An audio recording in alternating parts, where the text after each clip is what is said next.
আমরা জানি মক্কা বিজয় কত সালে? মক্কা বিজয় কত সালে? বাজে তাফসীর মাহফিল কিয়ামতন দিল কি বিবে অনার পয়গম্বরে এদিন যুদ্ধে আনগরি কাবা দল গরি দে আরে দূর গরি দি রুজু। মক্কা বিজয় কত সালে? ইমানদারের অন্তরে জানা থাকতে হবে। এটা আমার সরওয়ারে কায়নাত বিজয় এনে দিয়েছেন। সেই বিজয়ের আলোকে আজকের তাফসীরুল কোরআন মাহফিল 630 খ্রিস্টাব্দ 11ই রমাদান, কেউ কেউ বলেছেন 20ই রমজান, 11ই জানুয়ারি আমার হুজুর করিম সাল্লাল্লাহু আলাইহি ওয়াসাল্লাম মক্কা বিজয় করে মুসলিম জাতিকে মুক্ত করে দিলেন। বাতাসের মতো কালিমার দাওয়াত ছড়িয়ে দাও। এই আয়াতে কারিমে আল্লাহ তাআলা বলেন, ইন্না ফাতাহনা লাকা ফাতাহাম মুবিন, নিশ্চয় আমি তোমাদেরকে দিয়েছি মহাবিজয়, সুস্পষ্ট একটি বিজয় আমি আল্লাহ তাআলা আমার ইমানদার উম্মতের জন্য দিয়ে দিলাম। সুবহানাল্লাহ।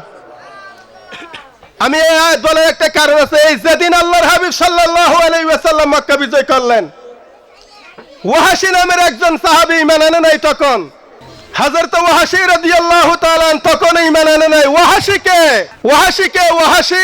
তো আমরা কি ইতিহাস জানি? যিনি হযরত রাসূল করিম সরওয়ারে কায়নাত সরতাজুল আম্বিয়া নূরে মুজাসসাম আমার রাসূল করিম সাল্লাল্লাহু আলাইহি ওয়াসাল্লামের চাচাজান হযরত আমির হামজা রাদিয়াল্লাহু তাআলা আনহুকে টুকরো টুকরো করেছেন এই ওয়াহাশী। আল্লাহর হাবিব যখন কাবা শরীফ বিজয় করলেন, ওয়াহাশী মাথায় কাপড় দিয়ে মহিলার মতো ঘুমটা দিয়ে আস্তে আস্তে রাস্তার ফাঁক দিয়ে চলে যাচ্ছেন। একজন লোক বললেন, এই ওয়াহাশী, একে ধরে নিয়ে আসো। তাকে ধরে নিয়ে আসা হলো। আসার পর রাসূল করিম সাল্লাল্লাহু আলাইহি ওয়াসাল্লামের সামনে আনলেন এবং বললেন, আইনা তুরিদ ইয়া ওয়াহাশী, ওয়াহাশী তুমি কোথায় যাচ্ছ? হাত ইয়াদাক, হাত দাও, কালমা পড়ো। কেমন ব্যবহার! যিনি হত্যা করেছেন আমার রাসূলের চাচাজানকে, টুকরো টুকরো করেছেন, হিন্দাই গোশতগুলা কলিজাগুলা ছাবিয়েছেন, চর্বণ করেছেন। ওয়াহাশী বলল, হুজুর আমি ইসলাম গ্রহণ করব না। আপনি মুসলমানের পয়গম্বর, মুসলমানের দ্বীনের পয়গম্বর, দ্বীনের নবী, আপনাকে দেখতে মায়া লাগে, কিন্তু আমি ইসলাম গ্রহণ করব না, শর্ত আছে। লোকেরা আপনাকে দেখে আশা করে, তামান্না করে, লোকেরা আপনাকে দেখে বর্ষা পায়, কিন্তু আমি আপনাকে দেখে ভয় পাই। তামান্না হে না জান্নাত কি না খাহেশ হুর গেলে মাকে, তমন্না দিল हमारे की हबीबे के बेरे आ जाने, तमन्ना दिल हमारे के हबीबे के बेरे आ जाने। হুজুর আপনাকে দেখে লোকেরা বর্ষা পায়, ঈমান গ্রহণ করে আপনার হাত দিয়ে, কিন্তু আমি আপনাকে দেখে ভয় পাই, এই কারণে পালিয়ে যাচ্ছে। ওয়াহাশী লা তাখাফ, তুমি ভয় করিও না, তুমি ইসলাম গ্রহণ করো, জান্নাত তোমার জন্য ঠিকানা।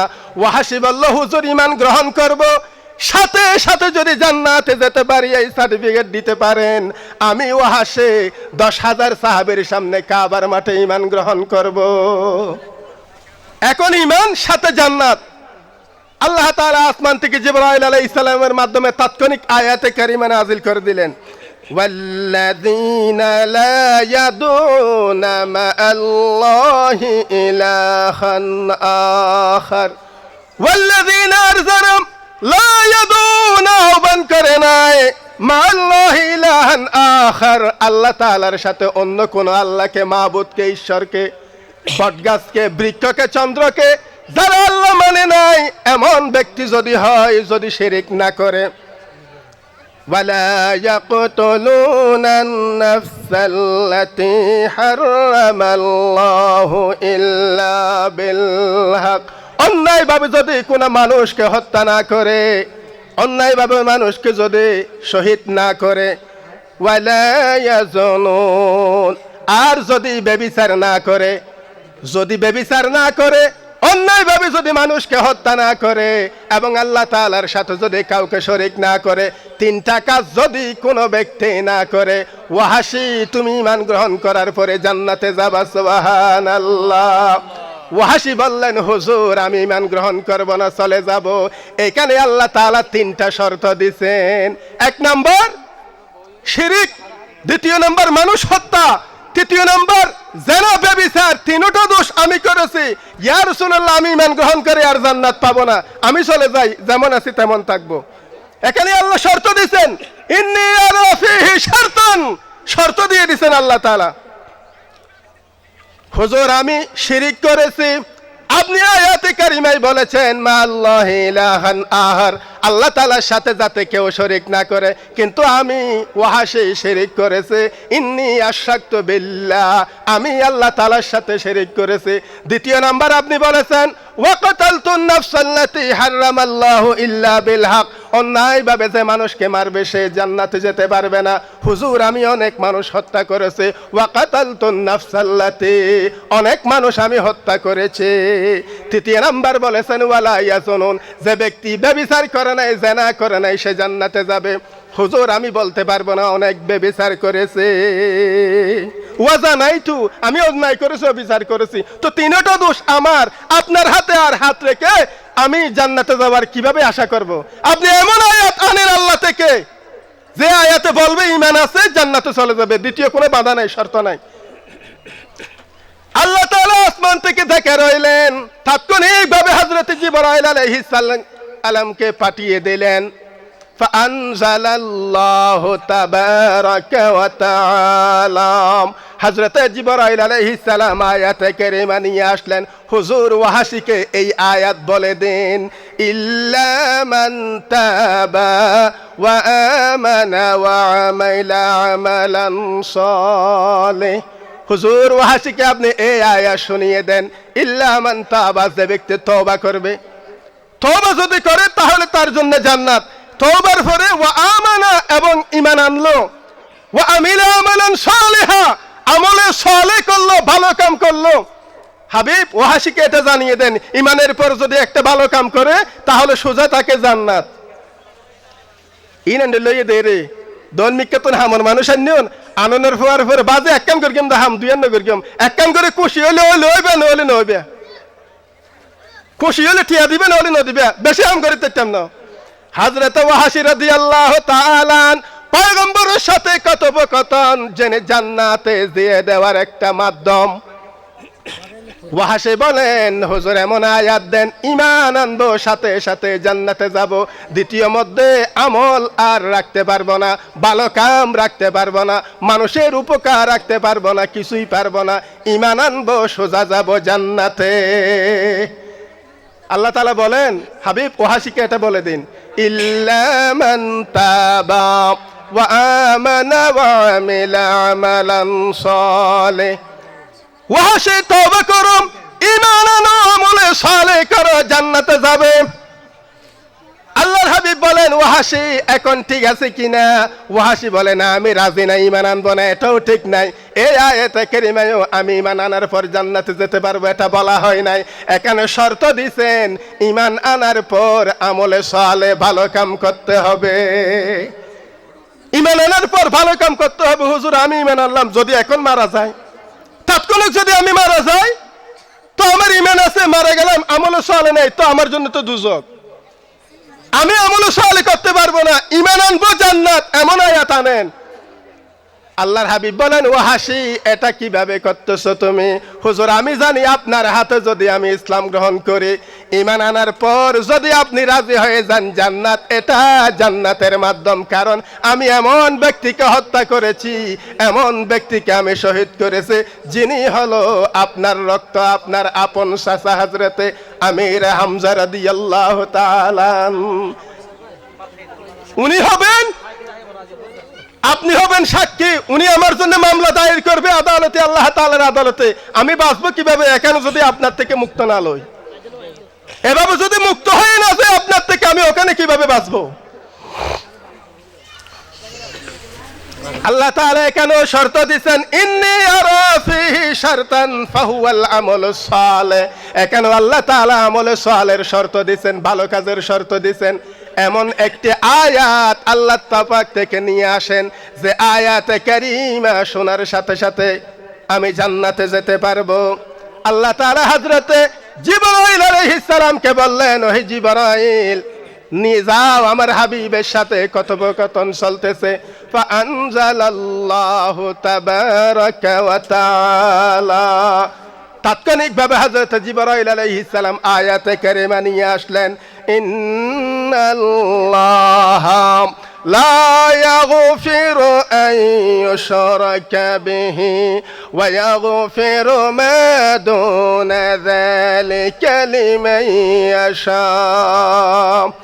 ইন্নাল্লাহা লা ইয়াগফিরু, নিশ্চয় আল্লাহ তাআলা গুনাহ ক্ষমা করবেন না, ইউশরিকা বিহি, যে ব্যক্তি শিরিক করলো, ভুল করলো, অন্যায় করলো, আল্লাহ পাকের সাথে অন্য কাউকে মেনে নিল, ওয়ায়াগফিরু মা দুনা যালিকা লিমান ইয়াশা, এছাড়া বাকি যাদেরকে ইচ্ছা মন চায় আল্লাহ পাক মাফ করে দেবেন। হযরত ওয়াহাশী বললেন, হুজুর আল্লাহ পাক ঈমান আনলে গুনাহ ক্ষমা করে দিবেন, এটা ঠিক আছে, শেষে যে বলছেন লিমান ইয়াশা, যাকে ইচ্ছা তাকে মাফ করবেন, যদি আমাকে যদি আল্লাহ মাফ না করে আপনি কি করবেন? এখনো ঈমান আনবো না, আমি চলে যাচ্ছি। ওয়াহাশী বলে, হুজুর আমি চলে যাচ্ছি, এখানেও শর্ত আছে, ইন্নী আরা ফীহি শারতান আইজা, এখানেও আল্লাহ পাক শর্ত দিবেন, আমি আপনার হাতে আর ঈমান আনতে পারবো না, দুজকি আছে দুজকি থাকবো। আপনি মক্কা বিজয় করেছেন, মক্কা নিয়ে থাকেন, আপনি যাবে মুহাম্মদ মুস্তাফা আর কাবা মে রাখতে তে কদম, सर के बल गिरते बुतों ने कुल हो अल्लाह कह दिया, सर के बल गिरते बुतों ने कुल हो अल्लाह कह दिया।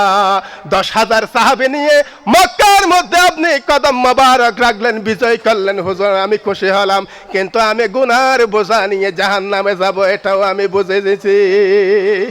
এমন আয়াত আল্লাহ পাক থেকে আনুন, ঈমান আনবো আপনার হাতে, যাব সোজা জান্নাতে, আপনি আমাদের সারা নবী, সুবহানাল্লাহ। ওয়াহাশী এখানে কি দিছে? হুজুর এখানেও শর্ত দিছে। কিসের শর্ত? হুজুর লিমান ইয়াশা শব্দ বলেছেন আল্লাহ তাআলা, যাকে ইচ্ছা তাকে মাফ করবে ঈমান আনার পর, যদি আমাকে মাফ না করে যাকে ইচ্ছা তাকে মাফ করবেন, এর ভিতরে যদি আমি তাকে যে আমাকে মাফ করে নাই বাকিকে মাফ করেছেন, হুজুর আমি তাও এই সন্ধ্যার মধ্যে ঈমান আমি আনবো না। আল্লাহ তাআলা রাসূল কারীম সাল্লাল্লাহু আলাইহি ওয়াসাল্লামের এই বরকতপূর্ণ কাজ কর্মগুলো দেখে রইলেন। জিবরাইল আমার হাবিব কি করতেছে দেখুন। ওয়াহাশী এমন আয়াত চায়, আমি আল্লাহ তাআলার উপর ঈমান আনবো, যদি তাৎক্ষণিক মারাও যায় সোজা যাবে জান্নাতে। জিবরাইল আয়াতে কারিমা নিয়ে যাও, আমার হাবিবকে জানিয়ে দেন, বিসমিল্লাহির রহমানির রহিম, قل يا عبادي الذين أسرفوا على أنفسهم لا تقنطوا من رحمة الله। قل হাবিব দোস্ত মুহাম্মদ সাল্লাল্লাহু তাআলা আলাইহি ওয়াসাল্লাম, আপনি আপনার এই ওয়াহাশীকে জানিয়ে দেন, আল্লাযীনা আসরাফু আলা আনফুসিহিম, যারা নিজেরাই নিজেদের উপর জুলুম করেছে, অত্যাচার করেছে, নামাজ পড়ে নাই, রোজা রাখে নাই, হজ করে নাই, টাকা থাকার পরেও যাকাত দেয় নাই, এমন অপরাধ যদি করে থাকে হাবিব এই ওয়াহাশীকে আপনি জানিয়ে দেন, লা তাকুনাতু মির রাহমাতিল্লাহ, আল্লাহ তাআলার রহমত থেকে যাতে নিরাশ না হয়। 17 বছর জুলুমে থেকে আজকে রহমতের দিনে যাতে ফিরে না যায়, ঠিক কিনা? হাবিব অনেক জুলুম সহ্য করেছেন আপনি, আপনার এই উম্মত ভয়ে পালিয়ে যাচ্ছে, তাকে সুসংবাদ দাও, দূরে যেতে দিও না। লা তাকুনাতু মির রাহমাতিল্লাহ, আমি আল্লাহ তাআলার রহমত অতি কাছে, দূরে নয়। হযরত ওয়াহাশী বললেন, ইয়া রাসূলুল্লাহ, এই আয়াত কারিমা ঠিক আছে, লা তাকুনাতু মির রাহমাতিল্লাহ, আল্লাহ তাআলার রহমত থেকে দূরে যেও না, আল্লাহ তাআলার রহমত থেকে দূরে যেও না, আল্লাহ তাআলার রহমত থেকে দূরে যেও না। ওয়াহাশী চোখের পানি ছেড়ে দিলেন, হুজুর এখন আমি বুঝতে পেরেছি এটাই হলো